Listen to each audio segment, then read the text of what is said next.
And you talked before about the current crisis.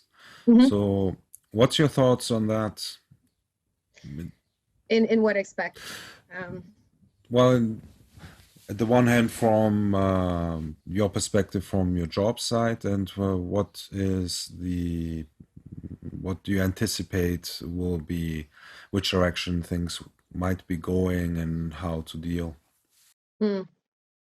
um, well, I work with quite a different array of people. On one hand, I work with funds and folks that are venture folks, and I think there's a big change in all these industries that have the ability to see a pattern or a wave, and money is one of the easiest. And the other side of my pond is folks that are in the startup industry and burgeoning tech, um, and largely what I do is build in the human capital structures and what that can mean in the future. So for my field of work, it's still a lot of, to be determined, because we have different pockets for talent that don't really fit with each other right now. There's this talk about, on-demand talent going up, and companies finding new ways to support that IP attrition. But I think everyone's figuring out how to sustain people. So it's difficult at the moment. Some things that have changed for us I can share is that I've had to become a lot more empathetic in a different way. I've always tried to be empathetic rather than sympathetic about someone's situation and how they commit to their self-progress or their professionalism. But now there's a lot of a need to just connect with people and give them what they need and give them what they want. And if it's attention, if it's just listening to difficulties that are very personal, a boss now or a leader now, whatever it is, a team player now has to become even more human now.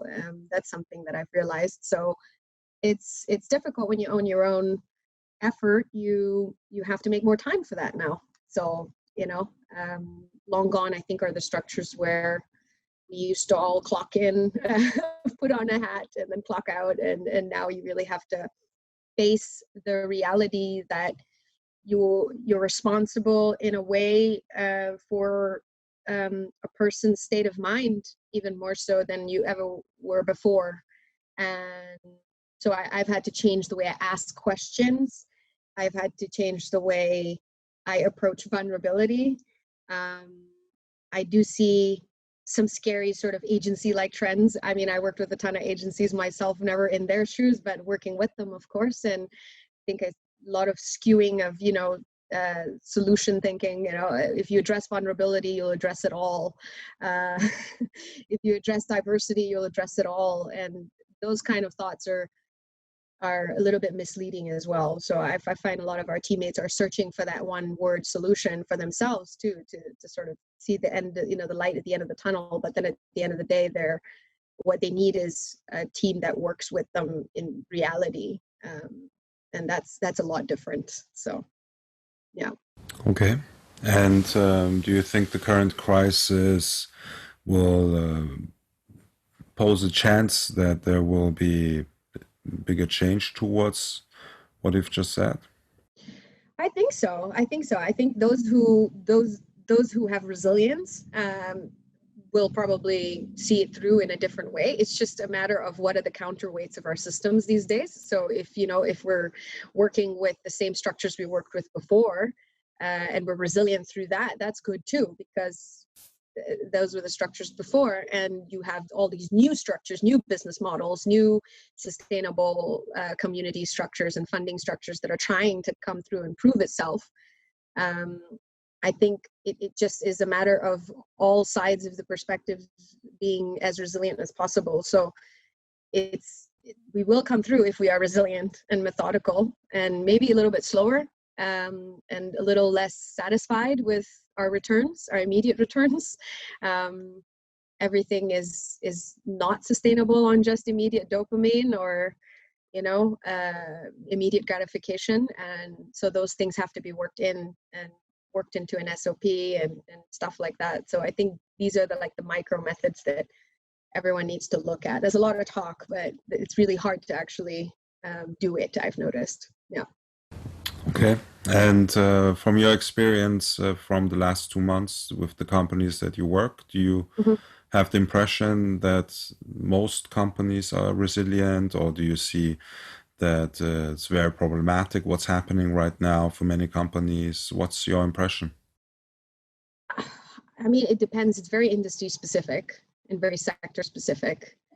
Um, so it really depends. On one hand, if I pick, let's say, a social development goal and cut across the private to for-profit, to not-profit to social sector and see what's being done, there's a lot of lack of clarity in a sense. You see on one hand, jobs still being posted up for positions, therefore showing that the companies are actually still keeping those pathways through. But a lot of the companies we work with, they're not exactly very open to giving announcements at the moment as well. So, a lot of PR work is being reshuffled, and all the initial hopes that a lot of these entities had are not exactly working in the way people want.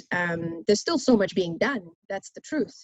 There's so much going on, but a lot of people are not sure. A lot of organizations are not sure how to communicate those priorities into the future. So I mean, it depends. If you're Adidas and you received the stipend that they did right now, the funding that they did right now, and what they're doing, and you're so clear, and you had already a very clear, dedicated move into the conservation work and what they were doing, then it's easier for them. They're going to probably show more traction and more resilience because they already were on the same purpose.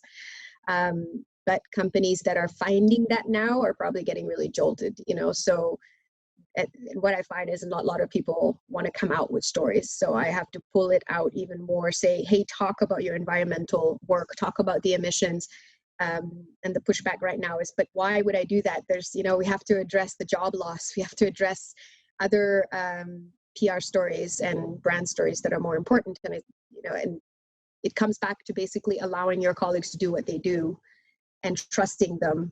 And maybe if there's cross-field anxiety from HR to front-end sales, then those anxiety points have to be maybe also just aired out a little bit more. So there's a lot of hesitation is what I'm seeing, a lot of hesitation that's unnecessary. And then I find out that it's largely because of just a lack of trust or a lack of prioritization, or just people not finding the way to the end of the tunnel.